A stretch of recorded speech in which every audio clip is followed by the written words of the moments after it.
But when Eve had that conversation, I mean, that goes deeper. And I probably, if I got enough time and battery, I'll go into that too. But when Eve had that conversation with the serpent, when Eve had that conversation with Lucifer, with Satan, all she had to do was just wait literally a few hours and go to God and say, God, why was the tree put there? Like Satan told me, Lucifer told me, the snake told me that if I eat from this tree, if me and Adam eats from this tree, that it's not wrong. He said that instead of it being wrong and bad and it destroying me like you've promised that it would, instead I'm just going to be smarter and I'm going to be wiser and I'm going to know everything that you know if I eat from the tree. So if I'm not meant to eat from the tree, you said that I wasn't, so I didn't. Could you please give me that wisdom so that I know what you know? Could you please teach me, lead me, guide me? Can we start some classes so that you can lead me and guide me in the things that you know? Because God, you just so great and you just so awesome that I'm yours. You built me, you created me, you put man to sleep and woke me up. So, and you woke him back up too, and you gave me to him, and we've been out here living in this garden, doing everything that we were supposed to be doing, that you'd already told us and led us and guided us to do. Could you please, when you come every evening, start teaching us more and more about what it is that you know, about what you know how to do? Because you are a father. You are a creator. You're the one that built all this stuff. And if you know everything that you know, like, could you please teach me? That was the rightful way in which it would have went. But instead, she made the choice and decision, and the choice and decision, that was the reason why the tree was built in the first place. It was to give an option. Because God believes in multiplying things, prospering things, abundant things. Like the grass has not completely died yet or started to die yet. Go outside, or when you go outside, look down at the ground. And if you've got healthy grass around you somewhere, even if it's in somebody else's yard, how many blades of grass do you see? As many blades of grass, and I'm literally looking at the grass right now. Like, matter of fact, let me see if I can flip this around. Is it possible? If not, then no, I just turned it around. See, do you see that grass out there? How many blades of grass can you see out there? Just like you can't see and you can't count the number of blades of grass, that's what it is like for God when he thinks about building something and creating something. When I'm looking around here, I don't see one tree planted. I see so many trees out here where I am right now. If God just wanted it to be one tree, then it would just be one tree. But instead, the only thing that he really created one of us is humans. Even twins have different fingerprints for the most part. Some have the same, but most of them they don't. So therefore, if God created us as being different, even when he creates twins, and he wanted us to be different, he wanted to give us two options. You had the option to eat the fruit from the tree, which people keep getting down on poor Eve, when the crazy thing is, you are Eve. I don't care if you're a man or a woman, you are both Eve and you are Adam. And just like you have a choice to go to him about everything instead of trying to figure it out for yourself, just like you got the choice to go to him about everything instead of just relying on Google and different search engines and social medias and chat GPTs and different AIs and different people, you don't have to turn to others for nothing. You can just simply turn to God. And God will present the opportunity, bring the people, places, things, circumstances, and situations, provide the resources, and use things. He will choose the people. If you need to go to a person, God will say, just like Isaac sent forth, no, not Isaac, just like Abraham sent forth somebody to go and get a wife for Isaac, a servant was sent. And when the servant asked before he left, well, how am I supposed to know which one of these people in this place that I ain't never been before? But you know this place because you from this place. Y'all from this place. But I ain't never been to this place. And even if I have gone to this place, how am I supposed to choose which woman is supposed to be the woman that Isaac is supposed to marry? And it was simply given to him. God will make a way for you to know who it is. And if he doesn't, then wipe your hands of it. It's not even your job. Like, it's been completely taken out of your hands. And we're going to agree the fact that you didn't fail. It's not possible. Because you tried to find a wife among my family members for my son to marry. And you didn't find one. And when he was still lost when he got there, what did he do? He turned to God and he said, God, the first woman that I asked to give me a drink of water, that's going to be Isaac's wife. And when he went, it was only one woman there. And that woman gave him a drink of water. And come to find out that not only was that woman there that he went there looking for, and not only did she give him a drink of water, he just kept getting confirmation after confirmation. Come to find out that specific woman was one of their kinsmen's daughters. It was one of their brother's daughters. And when he went and told his story to that girl as well as to her family, they said, well, okay, it's out of our hands. If Isaac's supposed to be marrying Rachel, take her. She's yours. Go ahead on. And she said, yeah, I'm going to go. She said, I'm going to pack my bags. I'm going to go. Why? Because she was already in position. She'd already asked for it. She had already believed that she had a husband she was supposed to be marrying, even though she didn't know who it was. And the way they talked about her, she was very beautiful. They said that she was beautiful. They said that she basically attracted every person, every man that saw her wanted her. So it shouldn't have been hard for her to have a husband already before this servant was sent to go get her, to bring her to Isaac. And even when she got there and she looked off in the distance, the first man she noticed, she said, who's that man? And the servant said, oh, that's your husband. That's him. And without a thought or a word having to become after that, Isaac came out the field instantly, saw her, she saw him, and that was it. That was all. It came together according to plan. So God gives you options. He's not a God that says, I'm going to abuse you, use you, and take advantage of you. He's not a God that says, I'm going to force you to do something. Now, if he has a specific mandate on your life, that's different. If you a chosen person that's been set aside for a time such as this, for a purpose such as this, that's different. And that's not going to be hard.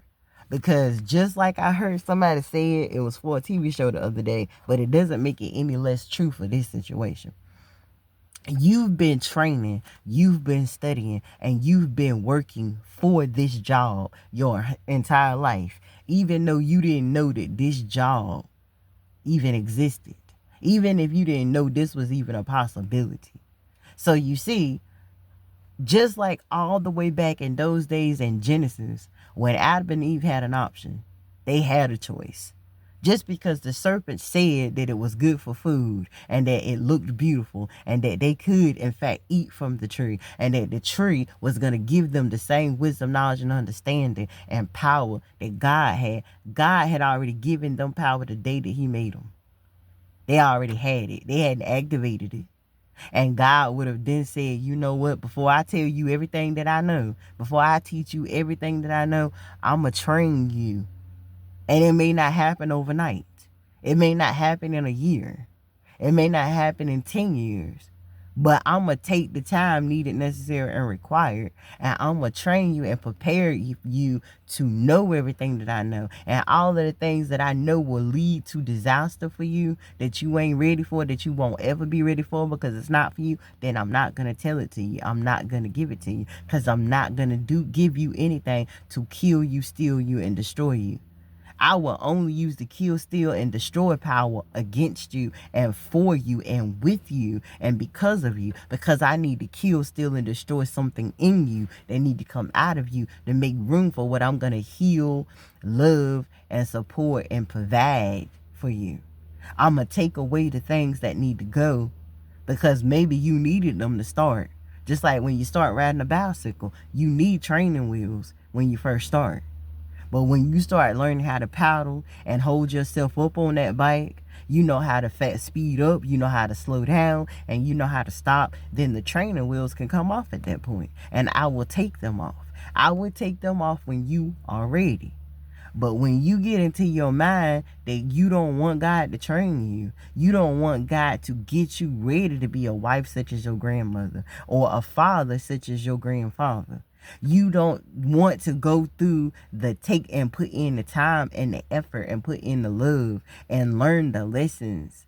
You don't want to get your muscles strong enough to be able to hold a responsibility such as that on your shoulders. But then you get the life in the world that you see before your eyes right now. You get men upset if a woman don't lean on them for support, love, and security, and acceptance and protection. And you get a woman that don't want to lean on a man for support, love, and protection. Why? Because every time she did open herself up to it, she got killed, she got stolen from, and she got destroyed. Every time he tried to give that to the wrong woman, he got stolen from, he got killed, and he got destroyed. But she's a loser if she's trying to take from you, and she's a loser if she won't take it from you. He's a loser if he won't let you, he won't give it to you, or he won't let you give it to him. And he's a loser if he's not giving it to you, or he won't take it from you. It's everybody trying to be out for themselves. When you say you want a mate, when you say you want a date, when you say you want children, you are saying, I take responsibility for you. I cover you. I heal you. I protect you. I love you. And I'm talking about both sexes at this point. You're saying, I got the wisdom, knowledge, and understanding, and sharp discernment, and a clear connection with God, that God is leading me and guiding me, not just to support myself as a woman, but to support you as my man. And I got the money, the protection, the wisdom, knowledge, understanding, the sharp discernment. I got the shoulders. I got the brawn. I got the masculinity to cover you as your husband, as your man, as a father for your children. But when everybody decides they want to get out of place and out of position, and they don't want to play their role and take responsibility, then you all lose. Nobody wins. It's a losing battle. It's not a winning battle. Yeah, you can go out there on your own. You can do it on your own as a man and as a woman. But the day that you say that you want to be connected, that you want a covenant, that you want somebody to fight by your side, that you want somebody to help lift you up when you fall, that you want somebody to be there to cover your weaknesses, as well as allow you to use your strengths, that's when you saying you want something. But then you got to act like it. You got to move like it. You got to think like it. And you got to be like it. That's why I don't believe in falling in love. I believe in being in love. That's why I don't believe in no 50-50. And I don't believe in no 50%. I believe 100-100. She's 100% where she need to be. He's 100% where he needs to be. And the two of them put together, they are 200% threat. Because nothing but God can tear them two apart. Nothing but God can come between them. Nothing but God. And God is not going to do that because he brought it together. He saw you in your mother's womb. He saw you in your mother's womb. No matter whether one of y'all is older or younger. He saw y'all. He built y'all. He created y'all. And he knew long before you ever knew anything about each other that he had already set plans, that destiny was going to bring the two of y'all together. Whether he had to reach on one side of the world and grab you, and the other side of the world and grab you, and create circumstances and situations to bring you together. And do whatever's necessary and needed and required to keep you together. In Jesus' name. So just like Adam and Eve had a choice to eat from the tree or just go to God in the evening time and ask him for that wisdom, knowledge, understanding, and clarity and sharp discernment, you can go right now. You can literally click off this video at any time and you can go to him and you can say, God, I don't like what I see in my life right now. I don't like how I'm living right now. I don't like the experiences that I'm having right now. I don't like being lost. I don't like being confused. I don't like being angry. I don't like being hurt. I don't like being depressed. I don't like what I look like right now. I don't like how I see myself right now. I don't even like how I see you right now because I don't believe I'm seeing you the right way. I don't believe I'm seeing myself the right way. I don't believe I'm seeing seeing my husband and my wife like that, the right way. I don't believe I'm seeing my kids the right way. I don't believe I see my boss and my job and my neighbors the right way. I don't believe I see my business and my business partners and my co-workers and my employees and my independent contractors. I don't believe I see the grocery store the right way. Everything that I'm seeing, it ain't right because I ain't got no peace. And wherever I don't have no peace, I know I ain't seeing something. I ain't understanding something. I'm not comprehending something. I don't have enough sharp discernment for something. I need clarity. God, please bring me that clarity. Teach me, train me. Everything I'm asking you for, build my muscles for it. Whatever it is that I'm asking you for and I can't afford it, create ways, circumstances, and situations so I can be in a better position, in a better job, in a better career, in a better business, so I can afford the things that I want. Put me in a better neighborhood so I can live around the people that I desire to live around. So I can go eat out places that I desire to eat at. So I can go and do things and have experiences that I desire to do. I want to be put into a better place and position in my mind, my body, my spirit, and my soul. So everything can come together in your name, in Jesus' name. And I can come together in your name. So I can be made whole. So I can be made into 100%. And then if I am lacking a partner, I want you to get me ready and prepare me and get them ready and prepare them so they at 100% too. And then I want you to reach on what side of the world they own and reach on the side of the world that I'm on. And you create the circumstances and situations to bring us together. And we not going to eat from that daggone tree. Whatever wisdom that we want, whatever about you that we want to look like in us, because you said you made us in our own image, we want to think like you in your image. We want to be like you in your image. And I want you to overflow in our mind, body, spirits, and soul and in our lives so we can have everything. Because we want it all. We don't want to waste another second, another day. We don't want to waste no more time. We don't want no more broken hearts. We don't want no more broken promises. We don't want to get ourselves yanked up and excited about something only for it to crash and burn. We only want permanence. We don't want temporary. The only thing temporary is the training. We want to go through the training. And when the training is done, we want you to reach down in the middle of it all, pick us up and sit us on solid ground, on a solid foundation, so we can just be, have, experience, know. But most important out of all of them, so we can just be. And so we can be in peace. In Jesus' name. I'm going to leave this with you. I love you. God bless you. And I hope y'all have an amazing day. You heard me? Peace.